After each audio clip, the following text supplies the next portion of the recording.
Hello friends, this is Terry from Genkigamingtv, and we're here to talk about Y Academy, or Yokai Watch Y Academy, episode 52, Why Are We Rushing Through the Universe? I mean, I will become the greatest hero in the universe, or Boku wa Uchu Ichi no Hiro ni naru. And my first statement about this is, holy moly, this was rushed. This felt extremely rushed, almost to the point that you just realize that this was designed to be just boom, boom, boom. We don't care about our plot or consumer, kind of boom, boom, boom. Mazera Boat was foddered. I'm making that statement, and I'm not going back on that statement. This makes me question if I like this series, like how this happened. Like I don't like. There's stuff that it's hard to explain, guys. When you are told that this guy is the final boss, and he is dead within the first 4 minutes of the episode. Like, he's completely dead. First 4 minutes of the episode. He got Buggy the Clown in the wrong way. And some of you may not know Buggy the Clown. Buggy the Clown is from One Piece. Luffy's first encounter with Buggy was kind of like a couple episodes, boom. Like, the fight was boom, boom, boom, thank you, man, boom. Like, it was over so quickly that you don't even remember the fight, or it's like Arlong, where you just remember the fight because of Nami and, like, Sanji and Zoro's, like, shenanigans and Luffy's tenacity. You don't really remember Arlong being a threat. That's probably the better example to use here. They hyped up Earthwalker, like, this entire, since the new opening, for Earthwalker to become Buraku Kato, or Black Cat. Like, I'm not downing on Black Cat being a thing and existing. Like, it's cool. But wouldn't this have been so better if Earthwalker would have just supported the last T-Dine, and the last T-Dine be the one that delivered the final blow? Because, per what I was thinking, they were going to put over Mataro, the last T-Dine, the whole T-Dine hero angle, and make Mataro finish this out really, really strong.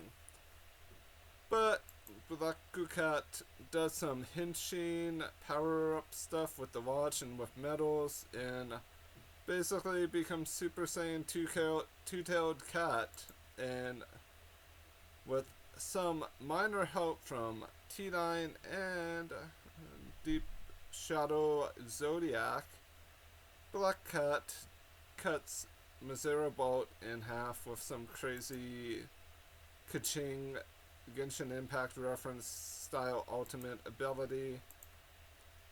But T9 does get to deliver some pretty fancy punches and some finesse in attacks, but Black Cat steals the thunder of this. Like, I get Hino loves his Jibanyan, his Jinpei, but man, can Mataro not have a moment that isn't being stepped on or stolen by another person? Like, I get people don't necessarily enjoy Mataro. I know, like, my friends like Mataro, and I like Mataro. But I do know that some people like Junpei more than Mataro, or Sandayu more than Mataro. But we can all accept and understand Mazera Bolt should have been the last T-Dine's, like, XP, his finish. But basically, during the battle, Mazera Bolt shot a beam attack through the ground, ended up puncturing the hull of the engine of the rocket, that Fubuki and company had under there. Emma and Zato and company seem worried, but as we know, Hino anime logic means that there's no dark or bad ending. The hero Stan Mataro makes one heck of a statement with what he basically says is that he's gonna be a hero, and that Junpei is his hero to a certain degree, and that Mataro was going to do this for the group, because with the power of T9 and with the power of the last T9, Mataro can basically get this thing off the ground and get this thing into space and destroy that menacing black hole.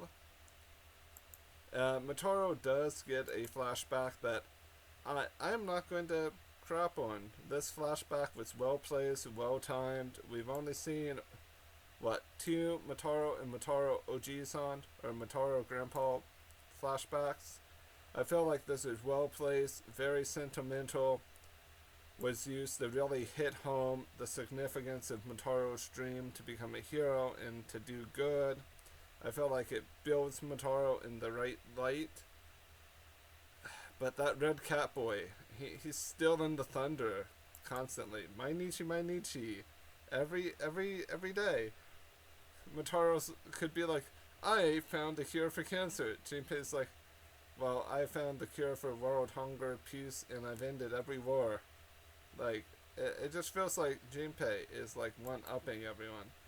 But the last T9 gets ready to push the ship into space, but doesn't quite have enough strength to do so. He is joined by the likes of Tomomichi-kun, Hanako-san,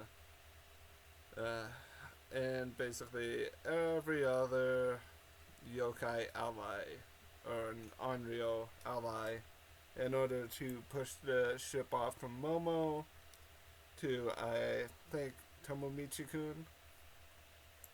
Like, Kyodai Salaryman as well. I think there was a lot of cameos for the rocket push-off. And Mataro then sits atop of the ship, doing a little Mataro monologue that I felt like was pretty well timed. T9 kind of shines in the situation as well, sounding Mataro that he's done well, or inferring that Mataro has done a fantastic job. And bear in mind, guys, I don't hate Junpei. I don't even hate the finish of this episode, but I can say that stuff feels rushed. We get a little flashback to what was going down on the ground once Mataro was in space. Everyone's crying and feeling all sad and stuff, and then they all come to the conclusion, hey, there's a medal that we can use to be here to support you, Mataro, so we used it. Which, I mean, this wasn't bad, but it would have been good if we would have had a moment with, like, Mataro truly standing tall without having to rely upon the YSP group, the Y Mafia, and, like, the student council.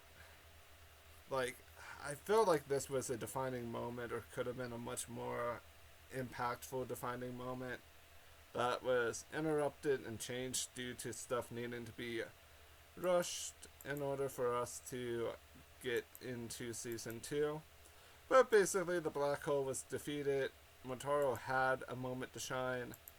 This wasn't a horrible episode or anything like that. It's just, it's rushed. And like, I've accepted that I have to review the series like a comedy. I've accepted that the Yokai Watch we know and really enjoyed is now gone, and it's just going to be Yokai Watch Jam stuff for the time being, and that Lime is actually a reskin of Junpei maybe. I don't know.